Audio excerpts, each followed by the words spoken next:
मैंने इस परिवर्तन यात्रा के लिए सिंगार गांव और मेवात जिला क्यों चुना था? जब हम बैठ करके आपस में इस पर चर्चा कर रहे थे कि आज प्रदेश के अंदर परिवर्तन की जरूरत है, आज जिस कांग्रेस पार्टी की जिम्मेवारी बनती थी इस मौजूदा सरकार के खिलाफ लड़ाई लड़ करके विधानसभा में और विधानसभा के बाहर सत्ता में बैठे लोगों को मजबूर करके आम आदमी के साथ न्याय हो, इसके लिए लड़ना चाहिए था। जो लोग आपकी लड़ाई लड़ने की बजाय अपने अस्तित्व की लड़ाई में लगे हुए हैं, आज हालात इस किस्म के हैं। आपने देखा होगा पीछे जब विधानसभा का 3 दिन पहले सेशन था और उस सेशन के दौरान जब मैं आप लोगों की आवाज को हरियाणा की विधानसभा में उठा रहा था, जब मैं शराब घोटाले को उजागर करने के लिए हरियाणा प्रदेश के अंदर भू माफिया जो खड़ा हुआ था, हिसार में इंटरनेशनल एयरपोर्ट के नाम से छोटे छोटे किसानों की जमीन को ये कह करके भू माफिया के लोगों ने, सत्ता में बैठे लोगों ने उनको बेचने पे, जमीन बेचने पे मजबूर कर दिया था। ये कहा गया था कि अगर आप अपनी जमीन नहीं दोगे तो सरकार सस्ते दाम पे इसको एक्वायर करके आपको कम पैसे देगी। इसलिए अगर आपको ज्यादा पैसा चाहिए तो प्राइवेट लोगों को जमीन बेच दो। प्राइवेट लोग कोई और नहीं थे, सत्ता में बैठे हुए लोगों के छोड़े हुए एजेंट,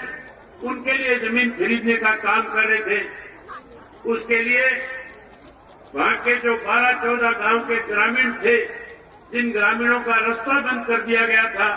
जिनकी बेशम कीमती जमीन जो 10-10 करोड़ रुपए एकड़ की थी, उस जमीन को 20-25 लाख रुपए एकड़ के हिसाब से बेचने पे मजबूर करने जा रहे थे। कैसे वो अपनी जमीन बचाए, कैसे वो अपना हिसार का रास्ता छोटा करे, कैसे उनके बच्चे स्कूल और कॉलेज में जाने में दिक्कत और कठिनाई ना आए, उसके लिए जब संघर्ष कर रहे थे, लड़ाई लड़ रहे थे, इकट्ठा होकर के सरकार को इस बात के लिए मजबूर कर रहे थे कि आप अपने वायदे को पूरा करें और वायदा पूरा करके हमें सुविधा प्रदान करने का काम करें, तो सत्ता में बैठे लोगों ने उनके रास्ते बंद करके उन ग्रामीणों के सामने परेशानी खड़ी करी थी। मैं उस धरने के अंदर गया, मैंने वहां जाकर के लोगों से पूछा था कि क्या दिक्कत है। ग्रामीणों ने खुल करके बताया कि सरकार में बैठे लोगों ने वायदा किया था कि एयरपोर्ट के साथ से रास्ता देंगे, हमें रास्ता देने की बजाय हमारे रास्ते बंद करके जो हमारी बेशम कीमती जमीनें हैं उनको सस्ते में खरीदने पे, बेचने पे हमें मजबूर कर रहे हैं। साथियों, ये बात जब मैं विधानसभा में उठा रहा था और मैं विधानसभा में उन लोगों के नाम ले रहा था और कह रहा था ये लुटेरे सत्ता में बैठे हुए हैं, ये किसानों की जमीन को सस्ते में लेकर के कहीं अपने मॉल खड़े करना चाहते हैं, कहीं अपनी कोठियां बनाना चाहते हैं, कहीं यहाँ कॉलोनियां काटना चाहते हैं, तो सत्ता में बैठे लोगों को जहां इस बात को लेकर के तकलीफ हो रही थी, मैं उम्मीद करता था कि कांग्रेस के लोग मेरी बात से सहमत होंगे और कांग्रेस के लोगों ने उन लोगों के बीच में जाकर के उनसे वायदा किया था कि हम आपकी आवाज विधानसभा में उठाएंगे। उन्होंने आवाज उठाने की बजाय सरकार के साथ खड़े होकर के कई चुटकुले सुनाने का काम कर रहे थे। आज जिस कांग्रेस की जिम्मेवारी बनती है इस मौजूदा सरकार के खिलाफ लड़ाई लड़े, इस मौजूदा सरकार को गलत निर्णय न लेने पर मजबूर करे, आज वो सत्ता के बैठे लोगों के साथ मिलकर के हरियाणा प्रदेश को बर्बाद करने में लगे हुए हैं। इसलिए साथियों, हमने एक फैसला किया था कि हम अपने हरियाणा प्रदेश के लोगों के साथ न्याय हो, खास करके युवा पीढ़ी जो आज अपने आप को ठगा हुआ महसूस कर रही है, कैसे उस युवा पीढ़ी को फिर से न्याय मिले, कैसे उसको रोजगार मिले, कैसे उसको नौकरी मिले, कैसे वो युवा पीढ़ी फिर से अपने पैरों पे खड़ी हो सके। इसके लिए इंडियन नेशनल लोकदल पार्टी को अपनी जिम्मेवारी निभाते हुए हरियाणा प्रदेश में परिवर्तन यात्रा के नाम से लोगों के बीच में जाकर के इसकी शुरुआत करनी चाहिए। साथियों, जहां हमने इस काम को आगे बढ़ाने के लिए, इस लड़ाई को आगे ले जाने के लिए आप लोगों का सहयोग मांगने आया हूं, आपका समर्थन मांगने आया हूं, आपका आशीर्वाद देने आया हूं, वहीं आपसे एक बात और कहने के लिए आया हूं आज मुझे 23 वर्ष हो गए हरियाणा की विधानसभा का सदस्य बने हुए।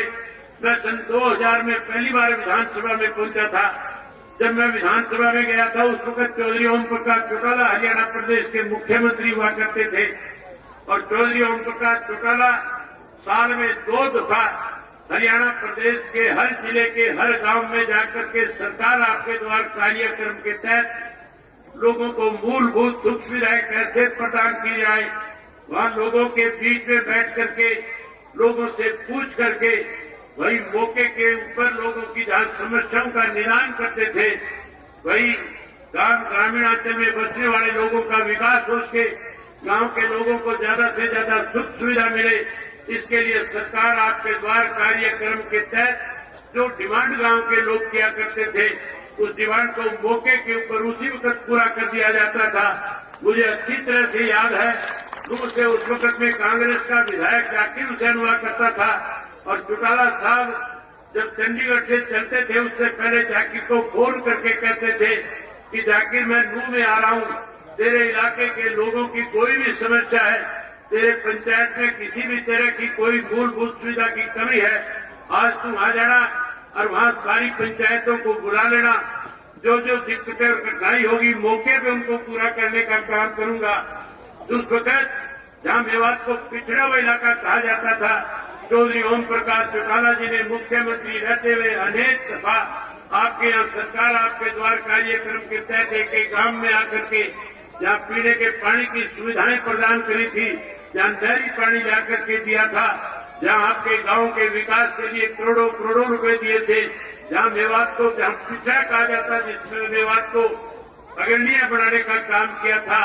आज फिर मैं लगातार कांग्रेस और बीजेपी के शासनकाल के अंदर जो मेवात से चुने हुए व्यक्ति जो जाते हैं वो हमेशा एक ही बात कहते हैं कि हमारे मेवात के साथ भेदभाव किया जा रहा है, मेवात को पिछड़ा और ज्यादा पिछड़ा बढ़ाया जा रहा है। मैं आप लोगों से एक वायदा करने के लिए आया हूँ साथियों, अगर आप इस परिवर्तन में अपनी बड़ी भूमिका निभाने का काम करोगे, अगर आप परिवर्तन में आने में पहल करने का काम करोगे, जैसे पहले आपके इस मेवात से 3 के 3 विधानसभा क्षेत्रों से इंडियन नेशनल लोकदल पार्टी के विधायकों को आप चुन करके भेजा करते थे, अगली बार विधानसभा के चुनाव में फिर से 3 के 3 विधायक अगर चुन करके देने का काम करोगे तो मेवात को जहां लोग पिछड़ा मानते हैं, मैं आपसे वायदा करके जाता हूं, इंडियन नेशनल लोकदल पार्टी के सत्ता में आने के बाद जहां आपका पिछड़ापन दूर करेंगे, वहीं इस मेवात को गुड़गांव की तर्ज के ऊपर मेवात को भी एक अग्रणीय डिस्ट्रिक्ट बनाने का काम करेंगे, जहां लोग दूर दूर से चल करके आकर के देख करके जाएंगे। ये वही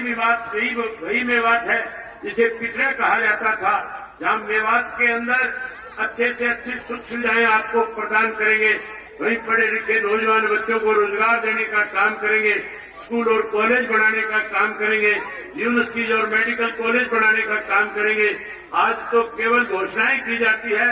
लेकिन साथियों केवल घोषणाओं से नहीं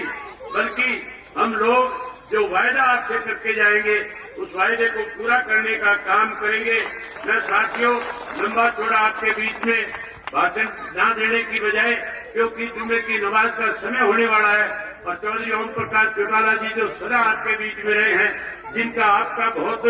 लंबा एक रिश्ता रहा है, आपने हमेशा चौधरी ओम प्रकाश चौटाला जी को ताकत देने का काम किया है। जो चौधरी ओम प्रकाश चौटाला जी ने आपसे कहा, आपने हमेशा उस पर फूल चढ़ाने का काम किया है। मैं आदरणीय चौधरी ओम प्रकाश चौटाला जी से निवेदन करना चाहूंगा कि वो स्वयं आए और आकर के मेवात की जनता के साथ रूबरू होकर के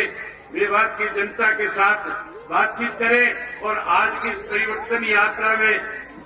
जो लोग परिवर्तन यात्रा में आज मेरे साथ जाएंगे उन सबको आशीर्वाद देने का काम करें। मैं मेवात के लोगों से उम्मीद करूंगा कि आप इस यात्रा के अंदर अपनी बहुत बड़ी भागीदारी निभाने का काम करोगे।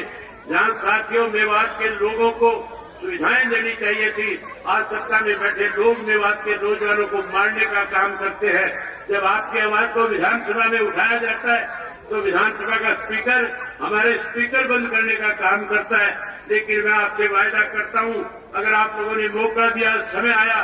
तो जिन लोगों ने आज इस तरह के कृतज्ञ काम किए हैं, उन लोगों को जेल की सलाखों के पीछे भेजने का काम करेंगे। देवास के लोगों के साथ न्याय कराएंगे और जहां न्याय कराएंगे वहीं जिन लोगों ने आज आपके साथ आपकी अनदेखी करी है उनको जेल की सलाखों के पीछे भेजने का काम करेंगे। आप सबने मेरी बात सुनी, आप सबका बहुत धन्यवाद।